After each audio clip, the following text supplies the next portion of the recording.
আলহামদুলিল্লাহ আমরা এই রাজপথ ছেড়ে যাব না ইনশাআল্লাহ, যতক্ষণ না বাংলার জমিনে শান্তি কায়েম হয়। আমরা দুনিয়ায় শান্তি চাই, আখেরাতে মুক্তি চাই। নারীদের পর্দা, কোরআন হাদিস মানানোর জন্য আমরা পথে নেমেছি। সেই নারীদের উপরে যদি হামলা হয় তাহলে আমরা কোন দেশে বাস করছি?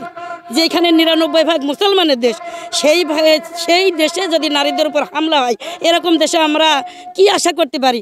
আসলে আমাদের এই যে ছাত্র সমাজের যে আন্দোলনের মাধ্যমে আমরা বিজয় পেয়েছি, অনেক স্বাধীনভাবে বুক খুলিয়ে কাজ করছিলাম, কিন্তু গত ৯ তারিখের ঘটনা থেকে আমরা খুব ভয়ের ভিতরে আছি।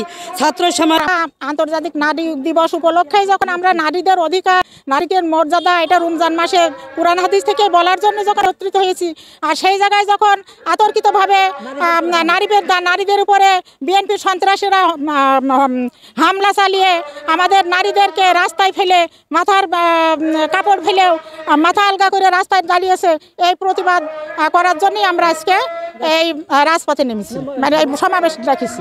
নারী দিবস প্রোগ্রাম চলছিল, এমন সময় বললো যে প্রশাসনের লোক আসছে, একটা মহিলা বলার পরে আমাদের ছত্রভঙ্গ হয়ে গেল। তারপরে ওরা আতর্কিত হামলা করেছে। আমরা শুনে আসছি বাঁশের লাঠি আর হচ্ছে কাশি আর হাতুড়ি ছিল ওদের কাছে। আমি ছিলাম, আমি তো হচ্ছে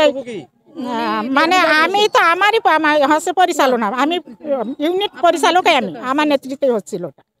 আশাবাদী আমরা যখন 5 আগস্ট নতুন করে আবার স্বাধীনতা ফিরে পেয়েছি, তবে আশাবাদী যে হচ্ছে এটা হচ্ছে সবাই সোচ্চার। আর যেহেতু নারীদের উপরে যখন এরা আতর্কিত হামলা হয়েছে এবং তাদেরকে যখন হচ্ছে রাস্তায় পোশাক খুলে নেওয়া হয়েছে, আমরা আশাবাদী এই বিচারটা এই বাংলাদেশের জমিনে, মহেশপুরের এই থানার ভিতরেই এবং ওই ভৈরবাদ ওই 5 নম্বর 6 নম্বর ওয়ার্ডেই এটা হচ্ছে আমরা সুবিচার পাবো, আমরা আশাবাদী।